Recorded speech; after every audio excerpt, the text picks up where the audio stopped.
and pretend podcasting isn't boring. Today we talk about Syria.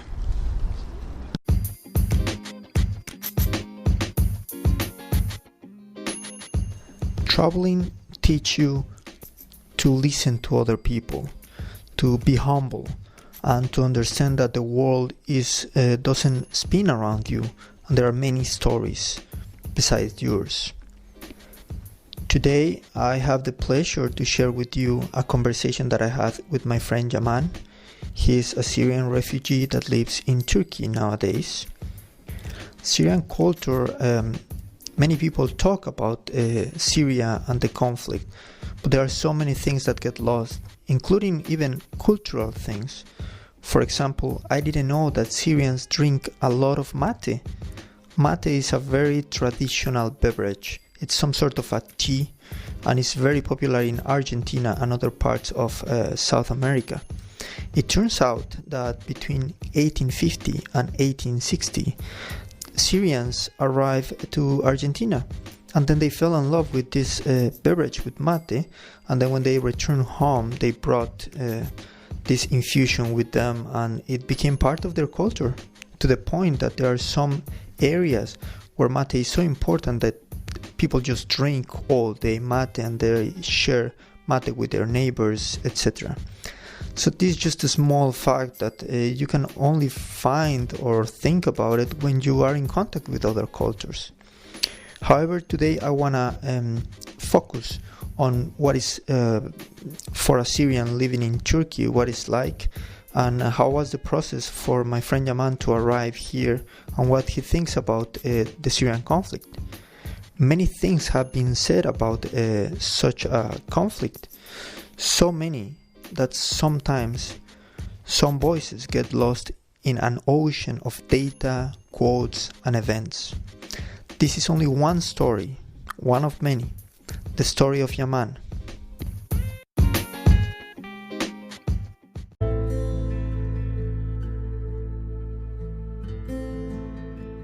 In Turkey live around 3.5 million Syrians. Most of them live in Istanbul. As us Syrians moving from Syria to any other country, including Turkey, it wasn't within the best circumstances. There was war, and that makes people who are moving out of the country are not very comfortable. Some of them without money, without plans, let's say. No. So that makes it so much more difficult, and you wouldn't really calculate what's the best for you, just find a way out of the country. So as the people who were in the north of the country, like in Aleppo, Idlib, and the Raqqa on the east of Syria, it wasn't that easy. Especially Turkey was the best way for us because it's closest other country, and it wasn't the best because of the language. That was a very big issue for the most of people, since it's a whole different language. Okay, there are similarities, but it's never enough. Since you are just moving, that could help with learning the language, but never in the street. That will never help. Jamal currently speaks Turkish almost fluently, but at the beginning he had trouble finding a job due to the lack of language skills. He had to settle for works in factories based basically in labor work, jobs in where sometimes he didn't have a resting day in the whole week, and others he didn't have any job day, living in a constant state of uncertainty. Yeah. So moving and just especially, and also a country like Turkey with a huge number of accepting refugees, they were not ready. It's not like Europe. They take you to a camp, they educate you, they prepare you for the society there. In Turkey, they just let you in. We're grateful, of course. That's very nice of the government at least open the doors for the Syrians. Yeah. But it's not really enough if you don't know what to do. Like you would come and just try to find a place to stay. With big numbers, it wasn't easy to find a place. If you are a family, it's like very much difficult to find a place, because you're gonna need a place, like a whole place. If it's just guys, was the most cases, we would just find not even a room, like just a bed, I would call it. That was the main thing we were looking for. You would always contact the people you know and try to find just a place to sleep. This is how was it, and it wasn't that difficult, because like a house with I used to live actually in a 1-bedroom apartment, and we were 6 people. Wow. Yes, so I was sharing a room with 3 actually. We were all 4, and it was nice actually. It was never bad or felt any bad thing about it, but especially they were all friends. This is how like usually is, like they accepted me because I'm a friend. They don't actually need extra people. They were just helping people. So they would know the people who were asking to come, and usually it's around their circles. So I lived 2 years in that place, in like a 1-bedroom apartment. In Istanbul? Yes. Okay. I came directly to Istanbul. Okay. Since I had that friend in Istanbul, and I wasn't planning at all to be in Istanbul. Like I called that friend and asked where you live, like what's your situation. He said yes, you can come with me. I live in Istanbul. If he said any other city, I would just go there. Like it wouldn't have to be Istanbul. If he said I'm in Ankara, I would go in Ankara, settle my life in Ankara. Okay.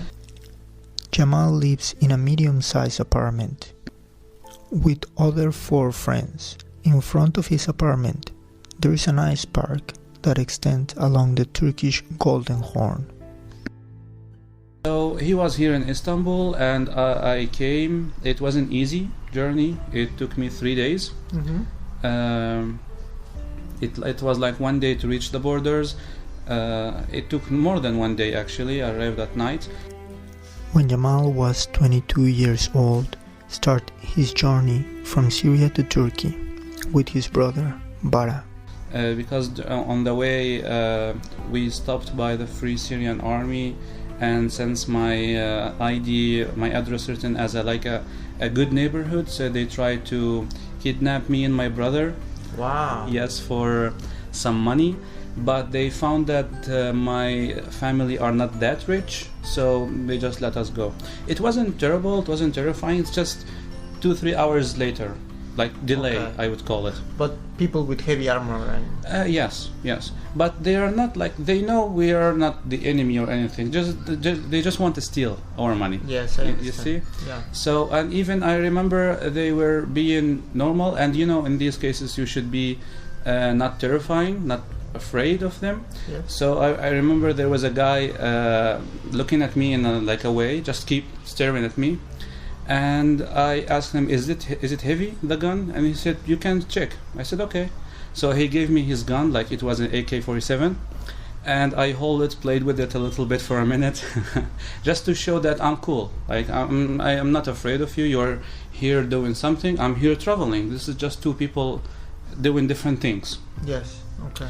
So yeah, another guy came with a big car. They took us to a place with also a lot of guns there. There were like a lot of trucks with big guns on them. How many people were traveling with you? We were in a minibus. Okay. But they only asked me and my brother. My brother was with me. Just his plan was to drop me on the borders and go back to Aleppo. Okay. So they just asked me and my brother, and the other people are from like different areas, so they didn't care much about them. Okay. So they took you in a different car? Yes. And then it was fine. Maybe they were gonna ask questions when they told us to come closer, but they said to the driver, the minibus driver, go. So we said, hold on, we have a lot of stuff in the back. So we got them. I had a lot of bags. I was moving out of Istanbul, out of Syria. So another guy came with a big car. We put all the stuff in his car, and they took us to some big building. And we stayed there. And in there, they talked to us like, "What do you do?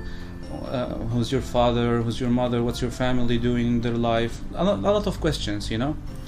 And they found out my father is a teacher, so it's not like a big deal. It's just we've been living there for very long. We moved when it wasn't that big deal, that neighborhood.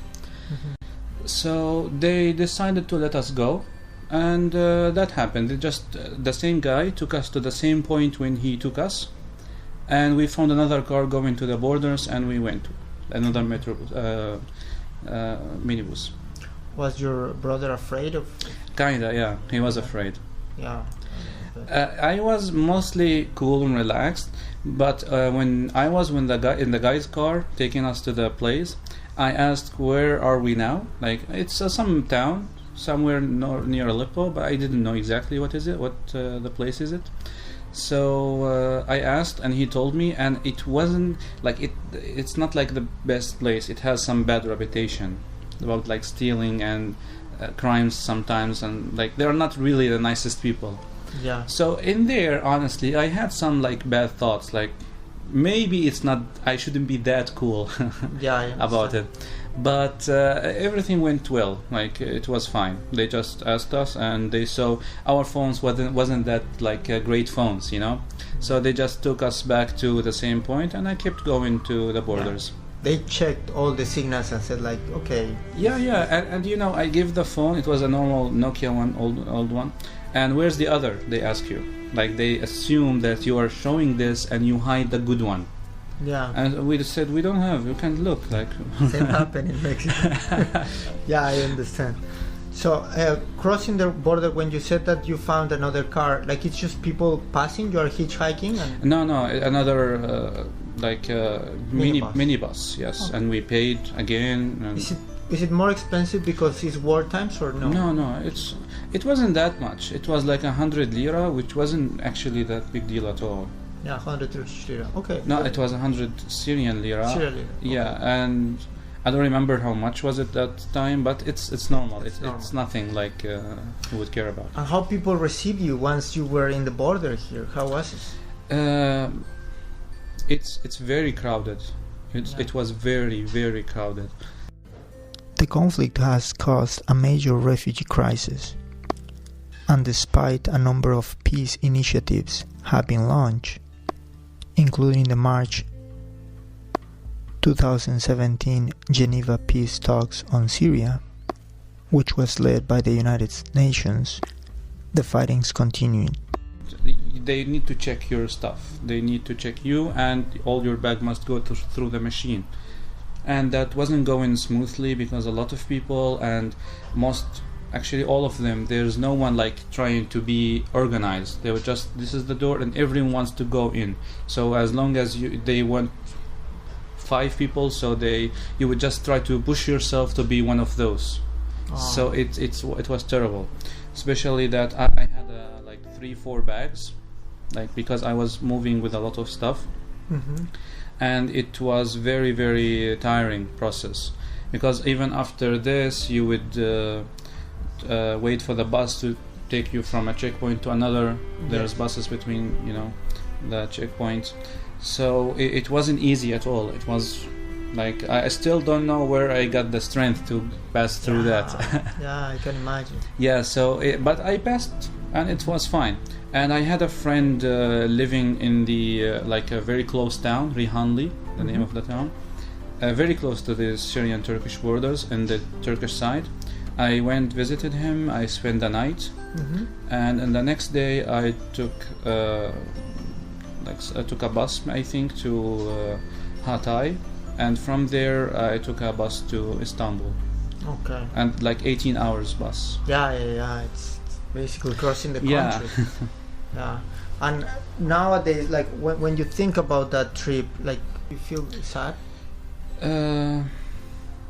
Actually, not really. I mean, it's very sad that I have to leave this way, but I wouldn't think bad of the experience itself, because if that or any other reason that people should face or try other new stuff, living in Istanbul for this time, I don't think that would be possible if I was still living in Syria.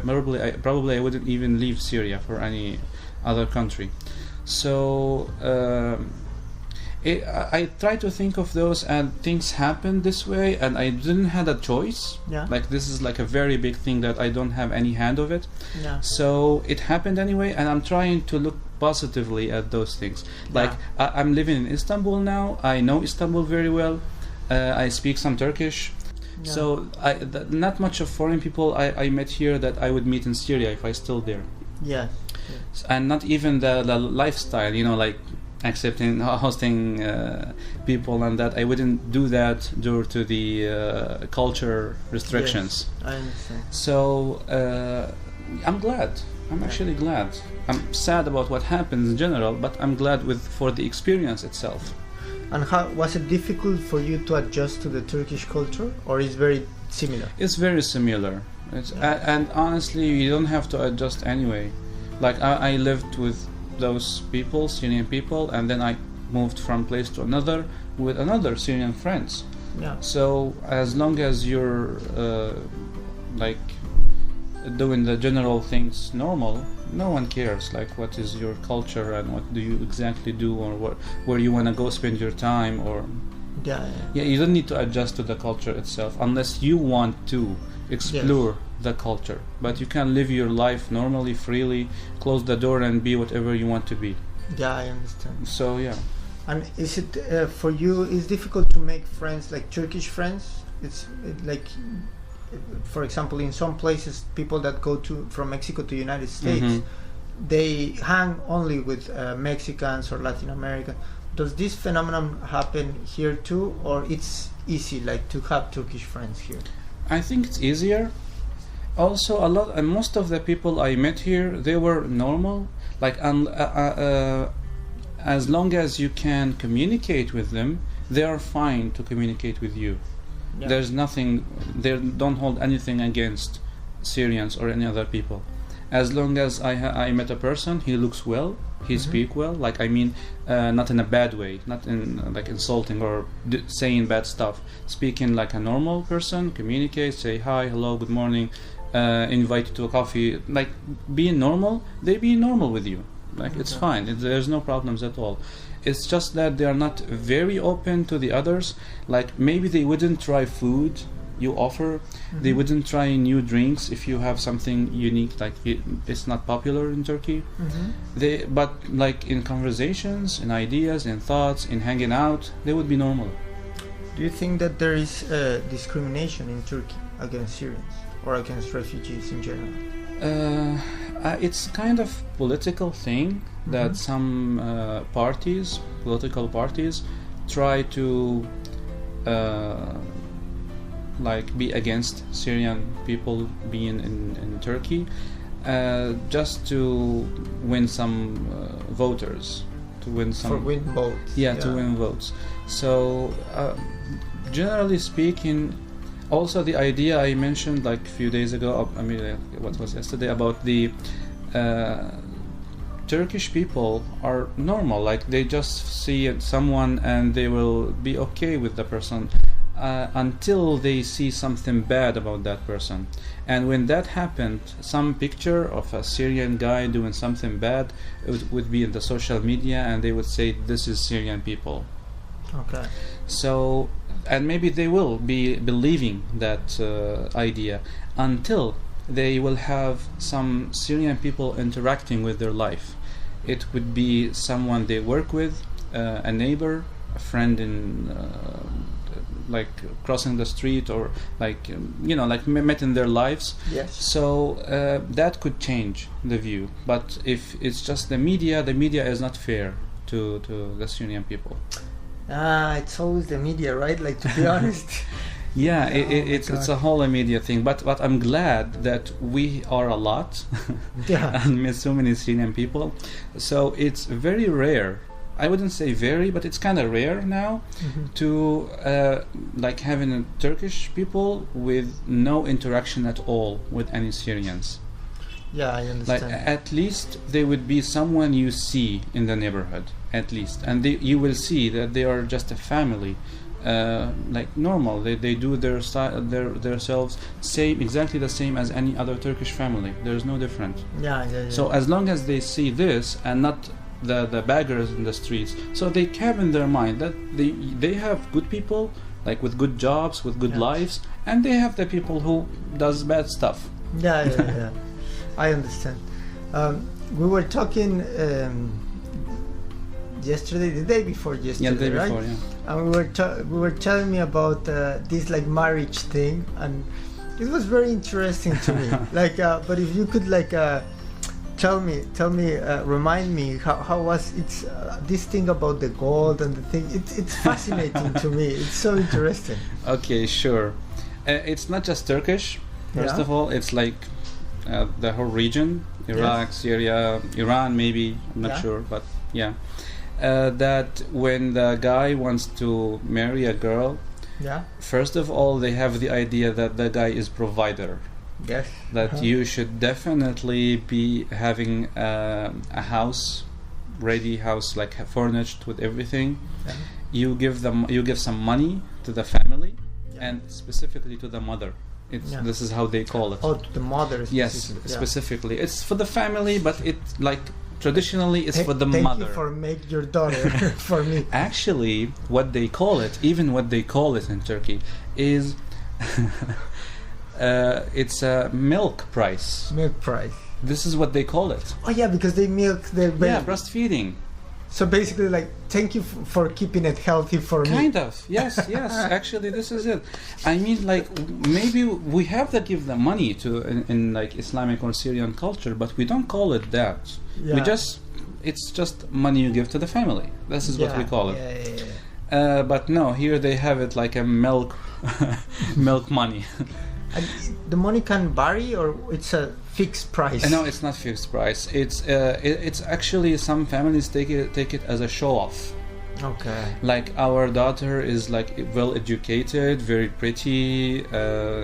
She's like a great one. She will make a great wife. So we ask this price, which is much higher than others. So you can ask for a price? Yeah. You ask for a price. They have like you go. First, second, third, I don't know exactly like which day you would go. There's a time when you just go to see the bride, and there's a time when the families talk about this stuff. Wow. They would have a seat in some place, or probably the bride's house, and they will talk. How much gold do you want? How much money do you want in cash? Do you have any special requests? Like they could ask, for example, that we want the groom to buy a house or rent a house in this neighborhood, like with the family's neighborhood. They wouldn't ask for more, like a much better neighborhood. They would just ask sometimes like we want our daughter to be close to us. This can be a request. And isn't that problematic? Yeah, of course. To have the family so close to you? Of course it is. No one wants that unless the groom and the bride and her family. Yeah. So, but it's still a request that could be asked. Oh my God. That could be. So the gold and where you want to make the wedding. That's also kind of discussions would be there. Yeah. They would ask maybe for 20,000 liras of gold. You can go get a set, you can go get through a few like necklaces, whatever you want, whatever you feel, right? But actually sometimes even the bride will choose that, pick what she wants. So yeah, they just set the price, and then it's flexible what exactly you're gonna get with this. Wow. And what happened with the people that they have low paid jobs and they don't have too much money? They don't get married? They get married to the people close to them, so they wouldn't ask too much. Okay. You see? So the social economical balance sustained, like kind of rich with rich, poor with poor, middle with middle. Yeah. But actually, even if you are poor, if you go to the poorest neighborhood, and they will still ask for some of that. It's never cheap. You would never be having little money and get married. That's no way. You need money. You need money, definitely. You maybe fix the wedding party. It's not very important. Maybe less of everything, but still in total, it's something. Like it's not little at all. Oh my God. Yeah. In Syria, we don't have the money thing. The gold, yes, but the cash, it's never taken. Yeah. Like they just write in papers that we asked for 20,000 and it's untaken. This is how they write. Yeah. So we don't want it. Like it's fine. Just put it in the house. Because of the situation with the war? No, that's been very old thing. Yeah. Like I always knew it that way. Yeah, the thing is that it feels a little bit like you are selling your daughter. Kind of, yeah. It does sounds like that, but it's an old traditions. To be honest, on the other hand, it's kind of like I invest in my daughter. I give it education, give it food, we give her this. Now I need payback. She will steal your daughter. Yes. You're not taking her and like away from the family forever. You can still visit and everything. Yeah. And we were talking like for me, I noticed that it's more complicated dating in Turkey. Yes. What is your experience dating in Turkey? They are very closed people. Yeah. If there's no window, and I mean like a legit window, like if you work together, if you're facing together at least a few hours a day, this kind of window.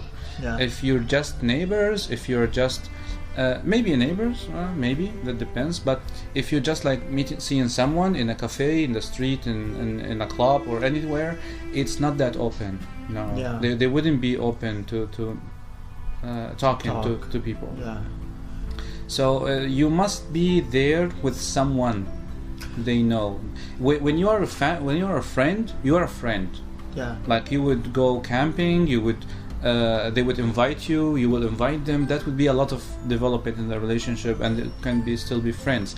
But it's you reached friend zone. But if you are not, it's very difficult to be a friend. It's funny because we were saying then that economically speaking, you keep the zeros with zeros, ones with ones in a way of thinking. Yeah. But also in their relationships, like you keep the friends with the friends, the friends with their other friends. Like it's very difficult to mix. Like it's very difficult to a stranger to enter into the life of a girl. Yeah. It needs to be part of the same social circle. That's kind of true, but for students, at least for the students, it's almost the same. Even if you are like a rich family or a poor family, they can go to cafes. Even the rich families here, most of them they appreciate money, so they don't give a lot of money to their children. Yeah. So they would live limited life, not like a very luxurious life. So that could be the same for everyone. Like you would be a student with some rich girl, and you would go hang out sometimes, go walk, go drink drinks and stuff like that. Anyone can do it. So you can have normal, there's no universities for those and that, or cafes for those and that. Most people are okay, and they're not there's a word of a bright people. They don't have I'm rich, I don't hang out with poor or that. No, they're actually very open to everyone. That's really That's we saw that. I used to work in a factory, and the owner of the factory can be just around. Sometimes they give some clothes or shoes to some of the workers, and they would help you with it even. That would be something if you are a factory owner and very rich person in other places, even in Syria, by the way. You would find them very looking up to the people, and they are not really paying attention or not speaking well to others. But in here you would find them very normal, wearing normal. They're not very much with the money thing. You don't really see that. Yeah. So this is something I have been noticing since the time I came to Turkey. Yeah. So reflecting to the students, I think can live all together. That's fine. Yeah. Hang out. Yeah. And do you think that when trying to find a girl or something, it will depend your background. Like if I'm from Mexico, or if you're from Syria, if somebody is from Iran or whatever, or Greece maybe because they don't like. Do you think that it influence for the family? These days, not much. Actually, it depends. I have mentioned, like I think yesterday or the day before, Turkey, especially Istanbul, is very diverse city, or even a country. There are mostly Muslims, but you would find some people who are strict Muslims, and you would find people with a complete European lifestyle. Yeah. So usually, if you are looking for a long term, it doesn't matter what your background is. What is matter is what your future looking is, like what are you looking for in the future. Yeah. Like, do you want an open kind of lifestyle? Do you want an Islamic restricted lifestyle? You choose the partner based on that. Yes.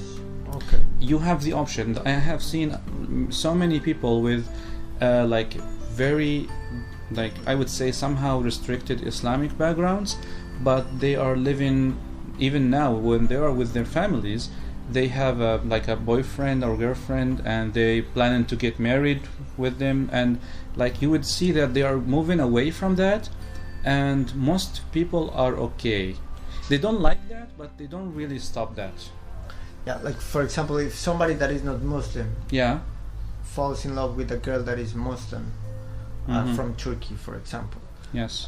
What the family, you think, would do? Like nothing. It's just like, okay, it's normal. Things that I don't know how much this would affect like the life, because well, actually a Muslim girl cannot marry a non-Muslim.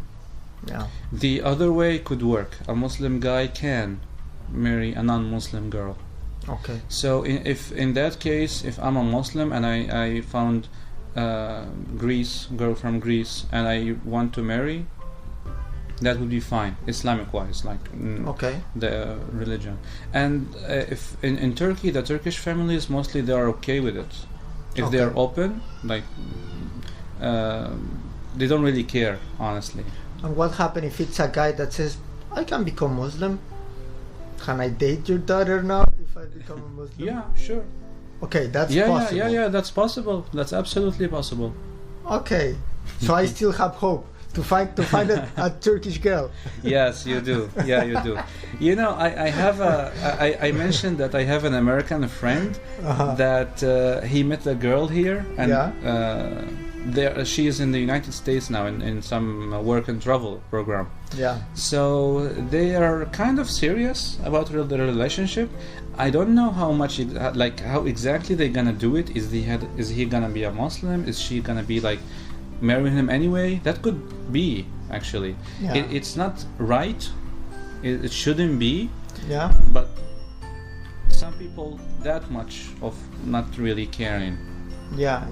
So that can be. It's very based on the background. Some people living in a very far life from the old traditional Islamic lifestyle. Yeah. So anything's possible. Which country do you think is more strict about Islam? Do you think Turkey or Syria? Syria. Yeah. Yeah, okay. Absolutely. We don't have drinks in Syria, at least. You cannot drink in the street. Okay. You can only drink in some places, and I'm talking about Aleppo here. Yeah. It's not very known. Yeah. And it's mostly actually in Christians neighborhoods. Okay. And it never has windows or something you can actually see the people drinking. Okay, so it's pretty much taboo. Yes. Okay. Yeah. There are some people drink by themselves or like gather someone's house and they do that, but it's very, very rare, honestly. Like in my circle, I never been exposed to drinking alcohol or anything. What do you think about that? What do you think about drinking alcohol? Like, I know that it's like if you would be like a specific, what are your thoughts about drinking alcohol? I think it's not really something good. Not doing it is better. That's it. It's same as cigarettes for me. Yeah. Like a lot of people do it and it's cool and that. Turkey? Yeah, they smoke a lot, even nargila or the normal cigarette. But I think that I don't need it. Yeah. And it's bad anyway. Yeah. There's no any good will come out of this. Yeah. It's just spending money and be bad at health. So it's not wise at all to do it. You're paying to kill yourself. Yeah, Kind like why would you do it? Like why would someone smoke? because you look cool. If you're not caring about that, you can just be normal with yourself. I don't support smoking or drinking or alcohol. Okay, Yeah. okay. You can have fun without it. Basically, this is what I think. Okay, yes. But there are many people that probably they are shy and stuff, I guess, and they drink. The thing is that we were talking about that in breakfast. Like the advantage of having, I guess, a social support could eliminate all of that. The reason I'm saying this is because I see in Western countries that sometimes they say, I need to have the courage to talk with somebody because I want to have a connection or a relationship, but I need to drink to have the courage to kind of go and approach and be friendly and stuff like that. And what I've seen in Turkey, for example, there is a friend that he want to get married. Okay. He's 35 years old. He wants to get married. He has a very good job, etc. And we went to a wedding together. We went to a wedding party, and he said, but there was a girl there, and he never spoke with the girl. He never talked with her, and he was saying, like I'm checking if I can date that girl. Like okay. He never talked with the girl during the whole night. But he was like kind of showing off, like dancing and stuff like that, and asking his friends, "What do you think? Do you think I like? She likes me?" But without talking with the girl at all, not even once. Okay. So, and the friend said like, "Yeah, it's like maybe you can date one day." That's very new for me. Like it's relying on the circle. So it ended like that. He didn't talk to her. No, he didn't talk to her. Okay. He's like, okay, so I thought eventually he's going. No, no. They said we're going to arrange a meeting, a date for you with her. Okay. But, so that's not normal, or is normal, or that's normal. Yeah. That's normal. Yeah. I mean, like, in places like that can be easier than public place.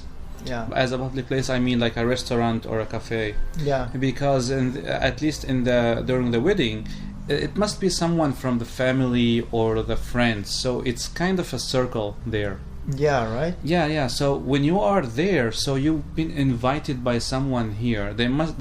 You can find a connection somehow. Maybe a bit far, but you can find a connection. So it's actually easier. You can take this and make it harder for the cafe. Just a cafe, just someone sitting there. They have no idea about you, where you come from. Yeah. So Yeah. So that's my point. That maybe people is like, I need a drink to have the courage and go and talk with this girl that I don't know and no friends and no nothing. I don't think that drink would. I mean, it will definitely, as you would know, helping you approaching. Yeah. But would that be any help for her to say yes or no? I don't think so. I think it depends on the number of alcohol drinks that you have. If you mean her or the girl, the guy? Maybe both, but let's just talk about the guy. Okay. Like if you have one drink and you are like a little bit chatty but not annoying, and you are kind of okay and you have the courage, maybe. But if you have to drink like 5 drinks and you are all drunk and you said just stupid things to somebody, probably it's completely the opposite, and the girl would say like, "Oh my God, this is completely annoying annoying." people. Yes. Yeah, and maybe the girl would be against drinking. Yeah, that is also a possibility. Yes, that's a big possibility here. That is also a possibility. Yeah. I don't know. I could say that is which one is better. I don't know. The thing is that to have the social support in that is also good, but it brings another thing, because I don't know how it is, but I'm guessing that, let's just say that you date somebody. Mm-hmm. If you have a problem with her for any reason, or misunderstand or whatever, Yeah. it's a family and friend problem, I guess. Like she complained with her friend, and Yes. her friend is your friend. And I don't know, how does that work? Yeah, probably it's gonna be that way. I mean, it's always I'm a foreigner. I'm here. I want to meet girls, like Yeah. here. So I don't really think going directly is really working. Yeah. If you have a window, even a little window, if okay, you don't live with that, I mean like near that person or work with that person, but if you have any kind of window, if there Yeah. is a mutual friend, Yeah. if you're gonna find a way, but going directly, I don't think it works. Yeah, No, right. no, It's- they're very close. that is so different than Especially other when you are a foreigner, unless you are like extremely handsome. like your friend from United States. Maybe. Yes. Yeah, or you look foreigner, but like also like a foreigner, and you look very handsome. That could also be attraction for the Now, girls. on the other hand, don't you think that they miss something by being like that? Let me tell you why I'm saying this. I have a friend from Uruguay that he lives in Eskişehir here. Mm-hmm. He's married with a Turkish girl. Okay. They met in I think Barcelona, Okay. and they were in a bar or a club, and he just approached to her and said like, "Do you want to dance?" She said yes. So they dance and they end up falling in love, and right now they have a restaurant together. They plan to have another restaurant, and they build their own life, everything, and they are pretty much in love, I would say. But if you deny that opportunity, that say, okay, I can dance with a stranger, it's okay, that story wouldn't exist. Yes, exactly. So It's always. I think it's. People should try. Anyway, yeah. should try. I agree with that. But it would be better if you have a window. If not, you have nothing to lose. Yeah. You have nothing to lose. Yeah. Or you can approach right away with your milk money and say like, hey, I have milk money. Come on, it's a lot. Gold would be better even. Gold. Yeah. Because the money for the mother, she's not gonna take it. Yes, you're right. But You're the right. gold is for her. Yeah. Oh, wait. So it's two money, milk money and gold. Yeah. The milk money is for the mother How directly. much this girl cost? A lot. Oh my god. Okay, yeah, definitely having money. And speaking about money, we were talking about this, the prices in Syria to have like passport and stuff is it was yeah. shocking. How much was it for the passport? It's $1,000, around $1,000. Yeah, doing all the 1,000. process, right? Yes, you would need an appointment that would cost you like $200 or $300, and you would have to go and fill application and give some fees. So that would be around $600-700. So in total, it's around 1,000 for 3 months to get it Wow. after 3 months. And how does people do all that? Like it segregates people between those that can leave and those that can't. No one actually making the passport for leaving because our options is very, very limited. Mostly if you need it for something, like you're gonna start a business and you don't have a residence, so you need to make a residence, and you need to make a residence, like a legal residence as a foreigner, not like a refugee. You need a passport. So it's gonna be something you have to do to get a residence, to be treated as a foreigner, not like a refugee. So in those cases, people do that. But otherwise, no need for the passport. Okay. No one making it. Okay. Mm-hmm. But 1,000 it's quite something. Yeah. Yes, exactly. Mm. It's very much like a lot of money, and it's not worth it unless you really have to do something much bigger. And this is just 1,000 you're gonna throw in the way. Yeah, I understand. Yeah, like if you're gonna open a new business and you need, okay, I need $10,000 and 1,000 for the passport, so it's 11,000. This is a cost. Yeah, This is something you do for the cost. Yeah. But actually, the problem is it's not just about the money. It's that, like, you have the appointment, you have the money, you have everything. You would. I mentioned that our consulate is an apartment in a building, Yeah. and the building has a lot of other offices and activities. So you have to be out of the whole building, and it's like it's a very nice area, but it's like, you know, the places in here in Istanbul, it's not wide streets or open areas. So people have to wait outside, Yeah. and there are at least 100 person every day standing there since the morning, early morning, just to be. They would call. Okay, we have today 5 passports, 10 of 20 of other kind of paperwork they have to do. They divide them based on the paperwork they're gonna do. Yeah. And they call for, okay, we need 5 of new passport. Yeah. So they could start with that, or they could start with it at 2 afternoon. Yeah. You are in the morning, you could be waiting, doing nothing, just waiting for, like, they are taking other paperworks. Oh my And God. it's like at 2 p.m. they thought, okay, we have the 5 people need the passport, so now we are ready for them. Okay, first one for the passport. I will not complain about my embassy again. Oh my God. Yeah, and honestly, it's like I went there many times for different paperworks, Yeah. and like the money, you have it anyway. Like, it's not like something you would be sad about it or something. But the real problem is you are standing there for 5-6 hours, and you don't know exactly what's the weather like. Maybe in the sun, maybe it rains. Maybe. Sometimes you have to deal with it. If you have an umbrella, you use it. If you don't, it's either wait there or find something nearby you can stand and wait for someone to tell you when they call for that. So it's like very complicated, and some people say even the government actually want people to feel that way. Really? Yeah, they say that because they have possibilities, like they can organize. Yeah. They have people here with the people in there, like when you go inside, they seem to be very respectful and normal and like helpful even, but like they act like they don't know what's happening outside. Everyone knows. The other people, the other governments know what's happening outside.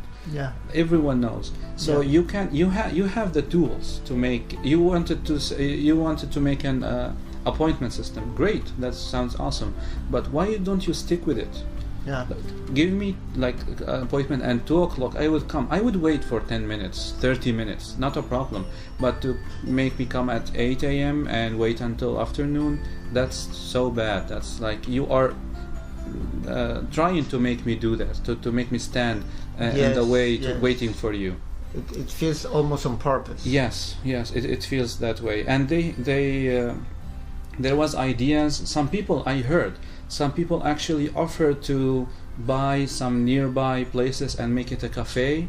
So, and they would have some contract or corporation with the consulate that you can have a device for numbers, and they can wait here. Yes. And it's a cafe, so they would be selling a lot of stuff. There are a lot of people anyway. Yeah. So it's a good business opportunity.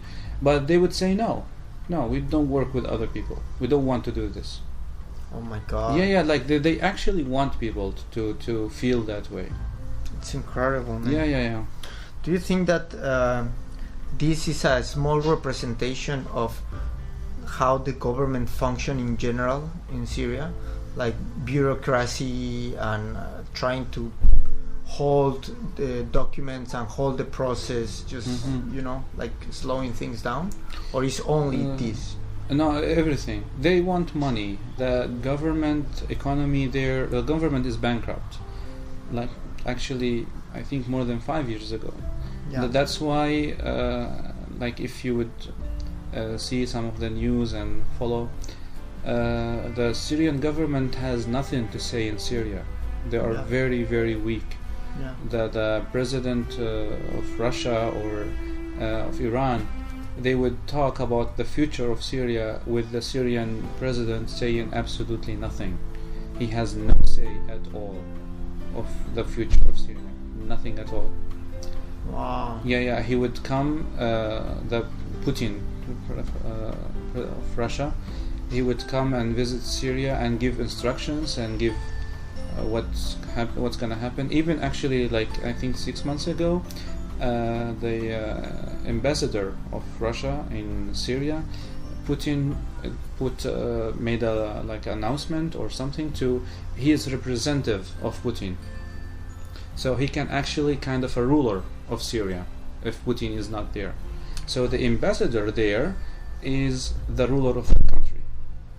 And do you think it's because it's pressure from Russia to do that, or is the lack of strength of the government of Syria? I think the government was very, very weak, and they would ask help for some of the countries that would help. So they would ask countries like Russia, and Russia is a country after all. So they would say, "What's in for me?" Yeah. And they would absolutely they give a lot of seaside. So they are actually having now one of the biggest military base, Russian, for the Mediterranean Sea. They have now access to Mediterranean Sea, Russian So army. Before that they didn't have access. No, not they have one, but like it was very limited and very small. Now it's so much bigger. Now maybe thousands more people are in there. I'm not sure, but I'm sure it's bigger. I'm sure it's a lot bigger. Yeah. I'm sure also they have contracts, investments in some places and areas, rebuilding stuff. I'm sure they give something. There is something we all know from very long time, that another country, it's either Russia, United States, Iran, Turkey, they wouldn't really enter, like be part of this conflict unless they have something. Yeah. It's a country after all. When Trump comes and say people are dying, we know he doesn't care about people dying. Yes. We know Putin doesn't care about people dying. They would kill people and they wouldn't care at all. It's just they are saying that to justify doing something. Yes. And after all, this something, as they saw, is gonna be good for the government, for their government. Yes. In that sense, I don't know how you feel it, but after hearing you, I think it's interesting that it's not that they are like the bad guys. Is that the government was weak.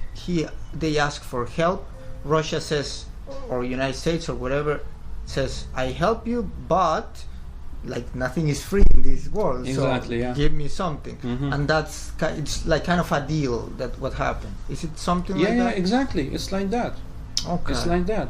You know, the people when you give people guns and power and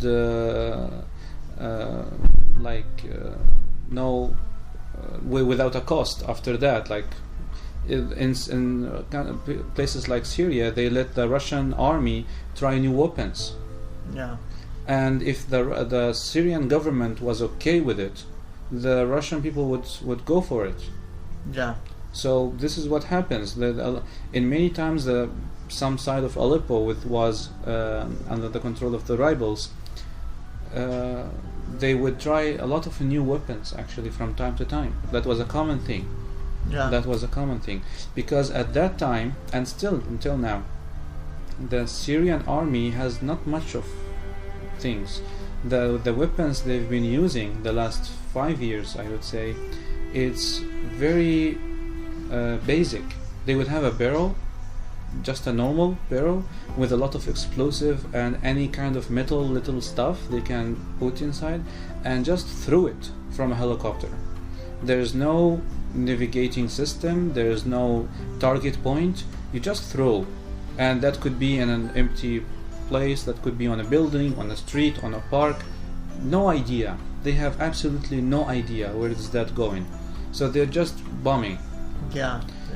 So when they are doing that, I'm pretty sure when Russia say, if we even ask for some nuclear test, they would say okay. I understand. They would say okay, we don't care. Okay. Now, for those that don't know the history, if you could tell a little bit or sketch how was the start of the conflict in Syria? Okay, sure. In the south, after all that there was Arabic Spring. Yes. So a lot of Arab countries had some little revolutions that wanted to change the government. Yes. That happened in Egypt, in Tunisia. It started all in Tunisia. Some in Yemen. I think those, yeah. So they changed the government on all of those countries. At that time, at the end of that time, some people, actually they were kids from Daraa, the south of Syria. They wrote something against the government, or I think against the president. Yes. And they were kids, like 12, 14. They wrote something against it, and the police, or not just the normal police, we have something like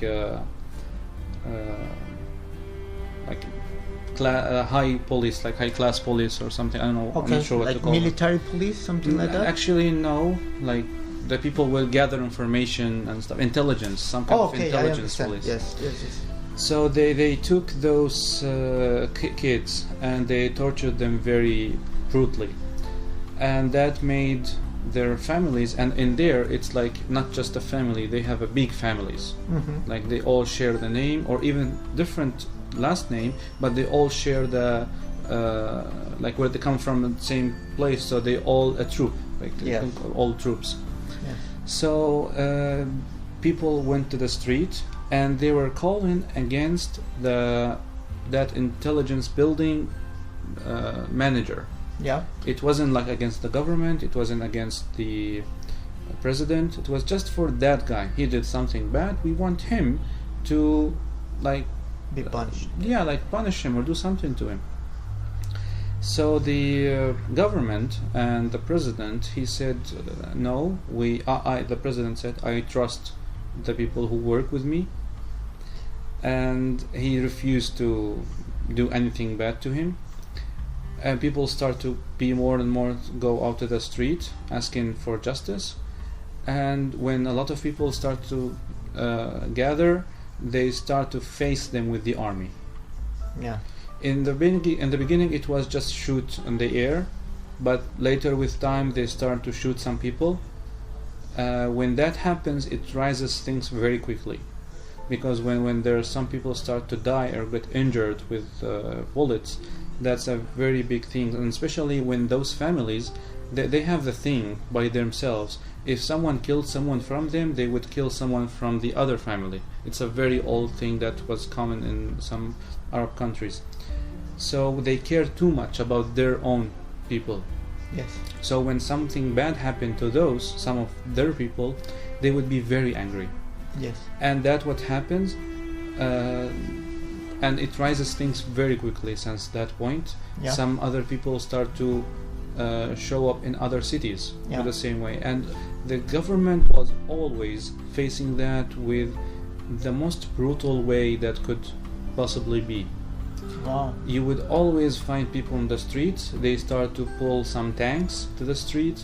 They even try to give some money to normal people to tell who is doing that.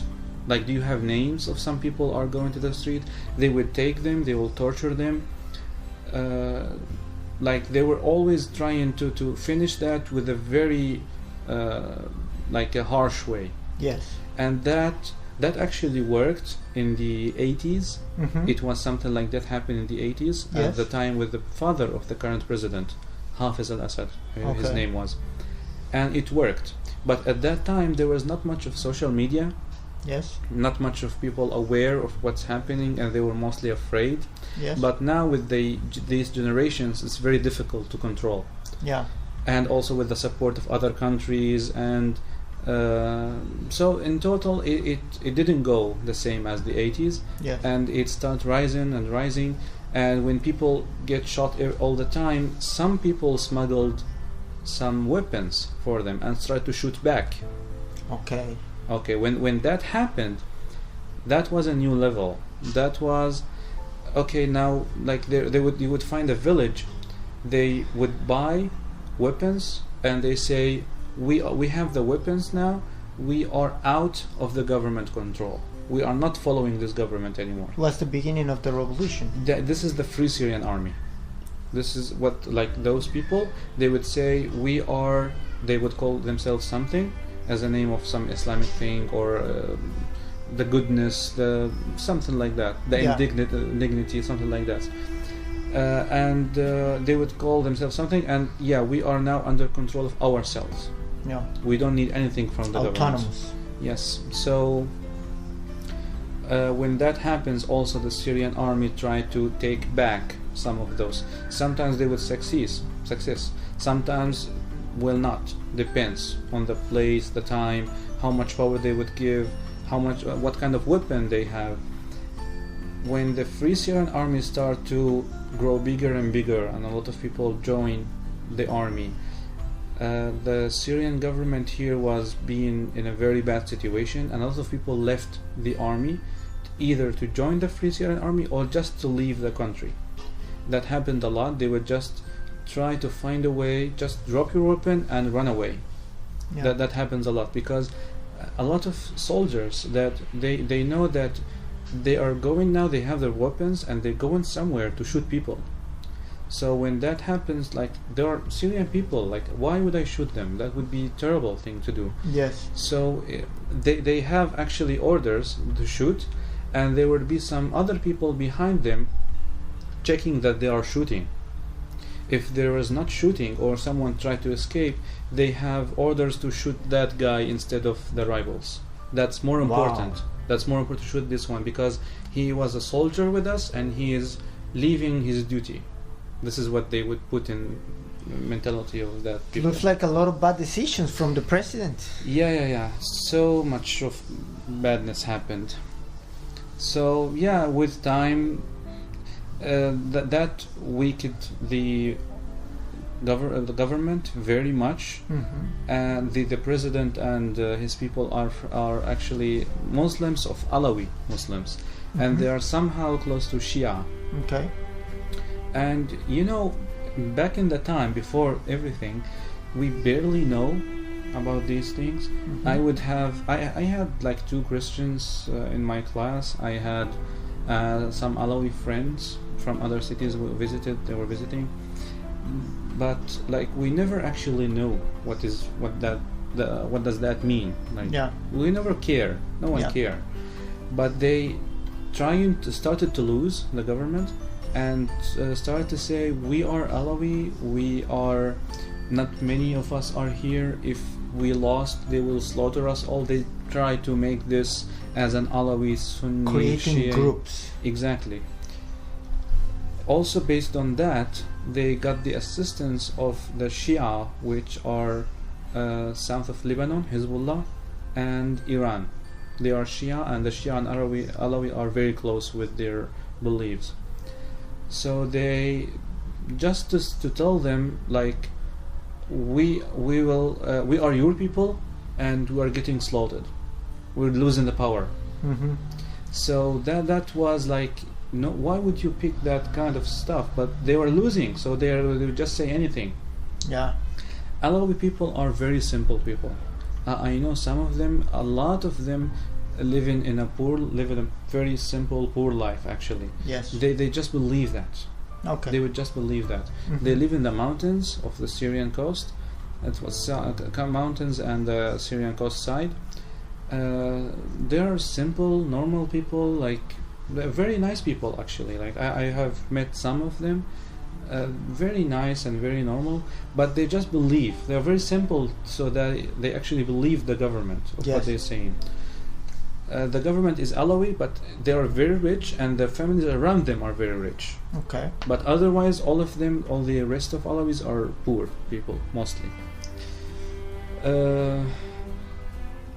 So they believe that, and they send all the guys. So eventually, with time, some villages are run out of guys, actually. Wow. Yes, like all. So they sent and they were killed, and they would kill. They would be dead, and definitely, because their families, the important ones, would be just behind the walls. Just go forward. They will tell you to go forward. Yeah. Someone like me, I was a student at the time. I'm a Sunni guy, and if I went to the army, I would definitely be in the front line. There's no question there. I would be sent to be dead. They wouldn't care at all about me being alive or not. So that's why I left. That's why I left. I graduated. I had to serve in the military, but after I graduate, I must serve for 2 years, and that extended to 5-6 years. They're not letting you go. Yeah. So I left and came to Turkey. And let me ask you this: when you see right now, after all this time, the fight and the deaths, and it was basically for 2 guys being tortured, which of course it's tragic, but do you think that it was worth it, like all the bloodshed and everything, like right now? Like how bad, I guess my question is, how bad the government was before? If we exclude what happened with these 2, I guess, students. How bad was the government in general? It was very bad. Yeah. It is very bad government, very corrupted. The only thing that they had in their hands when they're telling people, let's go back to what we had, let's go back, it was being safe. We had no crimes back in Syria. Like, it was very, very rare to have hear about any crime. So that's the only thing that they would say, let's go back to those days. But speaking of economy, speaking of families taking control of stuff, speaking of those intelligence people that they have the control of like everything. Yes. That was very, very corrupted. Yeah. Very corrupted. That you would find someone working for those people in the intelligence.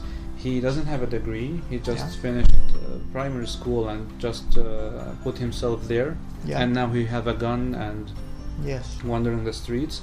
He can stop a doctor, stop a professor, and make them do whatever he wants to say without questioning.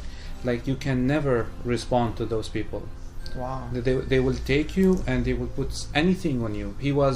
He said something bad about the government, and he will be in their centers and maybe never heard of him again. Wow. It's gonna be that way. So the country has no law. Yeah. There was no like, they don't really respect. It's just the citizen. It's just like a government, military, and intelligence, and their people. That's it. Just like a bunch of bullies that and they could let whatever. you. They weren't like taking everything you have. You could have a job, start a business, little stuff, not big stuff. You can have little stuff, live a normal life, but just don't be close to them. So some people say the old days was good. Okay, it was like safe, but it could be so much better. The government, the building, like a mafia. Kind of, yeah, exactly. The land of Syria has a lot to offer. We have a lot of great stuff. Yeah. It can be very, very much better for everyone. We could have a much better economy, much better life.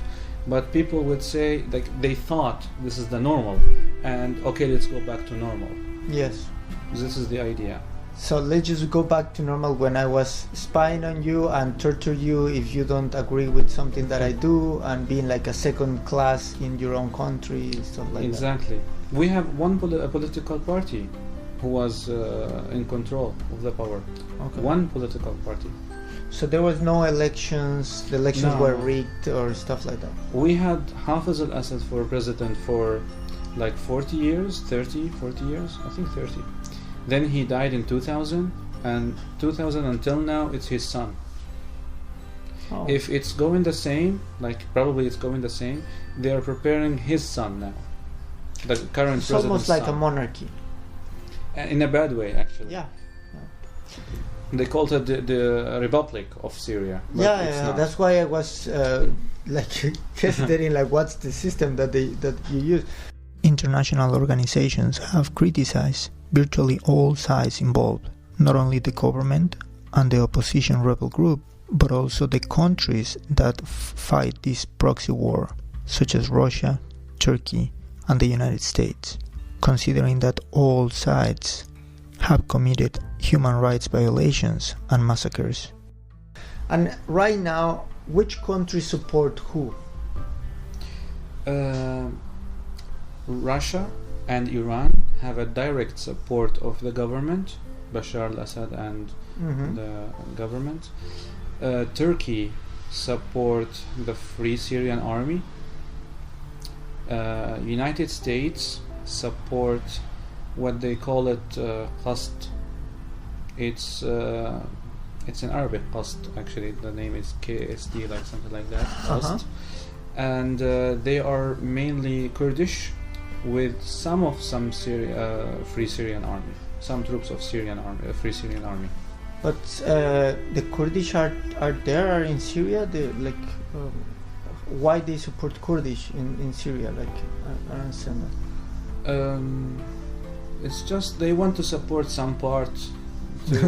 And all of us were taken, so like religious. Yeah, put some actually Kurdish. the Kurdish area are actually the areas which have oil. Oh, such a coincidence. Yeah, you see. So it's where ISIS used to be. Yeah. It's where ISIS used to be. ISIS used to have control of the oil in Syria. That's why they were rich. So there were some Kurdish areas where it happens to have oil, and United States is like, you are not in this problem, but we pretty much support you, and maybe you can rule the country. Yeah, actually, they're not looking for a rule in the country. They always say that, okay, we want to... They want part of this. They would not care actually about who we are fighting for. And, they have a little story about, I think, like a year or maybe less. The American troops were fighting with the Kurdish and with the Kurdish towns, and everything was fine. And Trump and Putin had some discussions about some stuff. They gave some lands to Russia instead of America, so the Americans just left the Kurdish.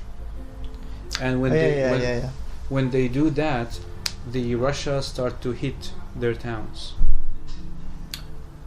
So even when they are supporting, they are not for the people. It's never for the people, or like for the areas, or for that. It's just they would agree on something.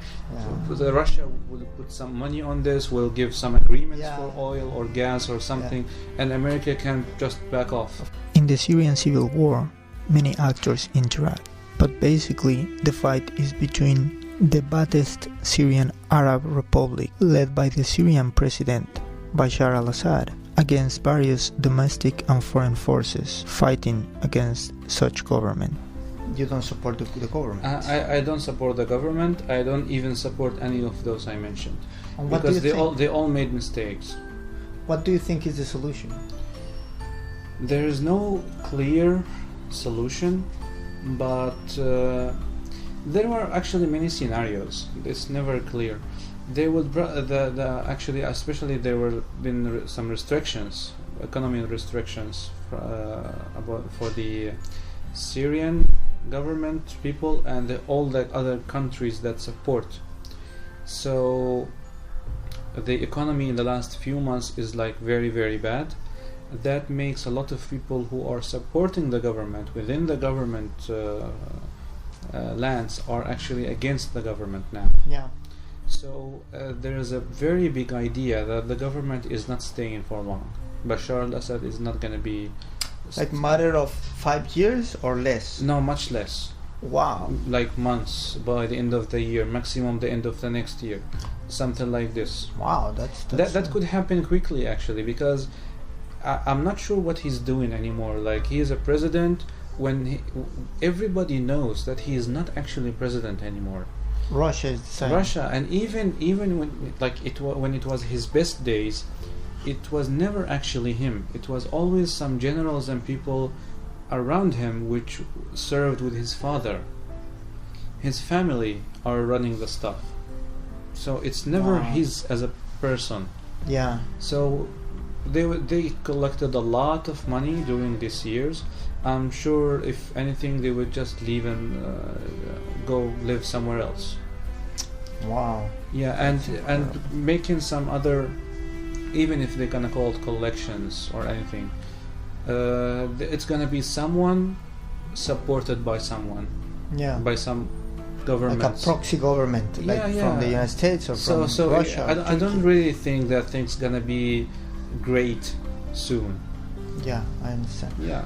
And finally, what do you think about being here in Turkey? I was talking with some friends that they work for the military police and from the military, and they were saying, you know, right now we are trying to get more land inside Syria to create a space for Syrians. Yeah. So Syrians can go from Turkey to Syria to a zone that is going to be protected by us, but it's going to be like for them.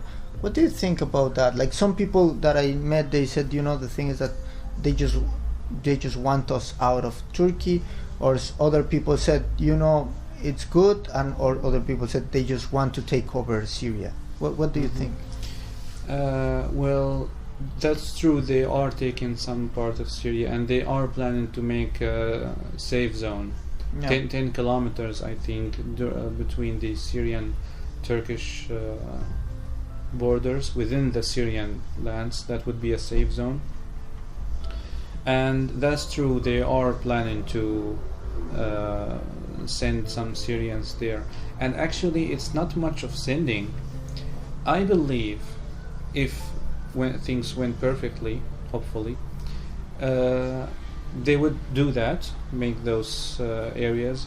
But making people living there, they don't have to make it like you have to go and live there. And still, in the same like following topic, so many Syrian people here are not really happy about living here. Yeah, back in Syria, actually, honestly, before the war, even like the first few years of the war, things in Syria are not bad economically. Like it's a cheap country. Mm-hmm. We like only one person can provide the family. Okay. That was a common thing. No one would ever send his people's son or his wife is working with him. That was like an optional thing. No one ever needed anything like that.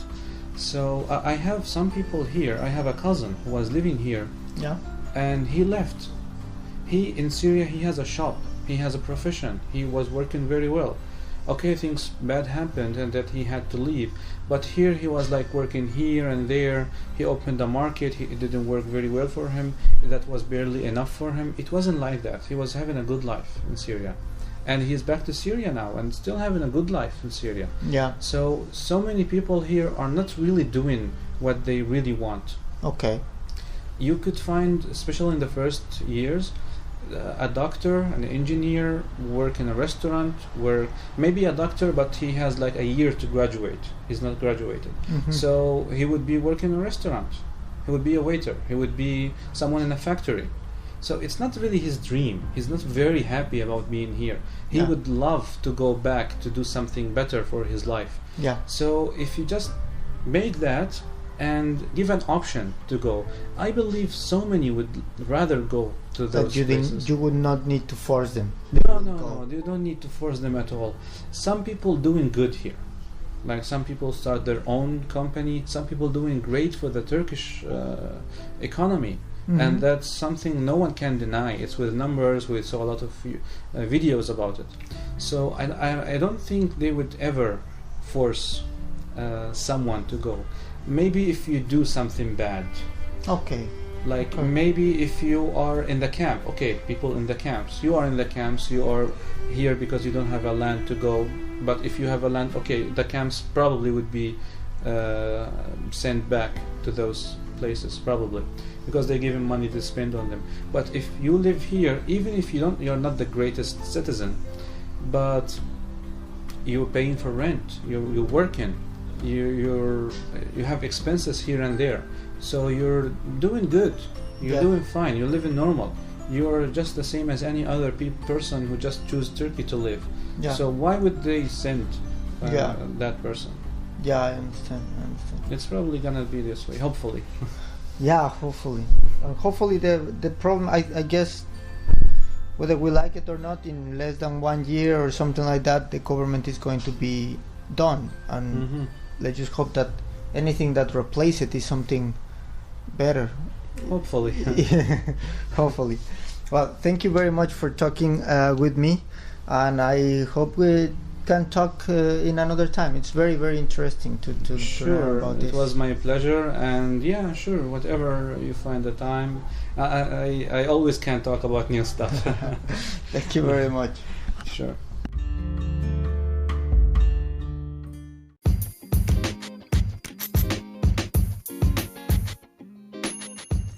So this has been the end of the episode. I hope you like it. Remember that you can support my work in my Patreon account and buy me a coffee account as Juan Around. You can follow, share and subscribe in all my social media, Twitter, Facebook, etc. as Juan Around. And I hope you enjoy it. See you around.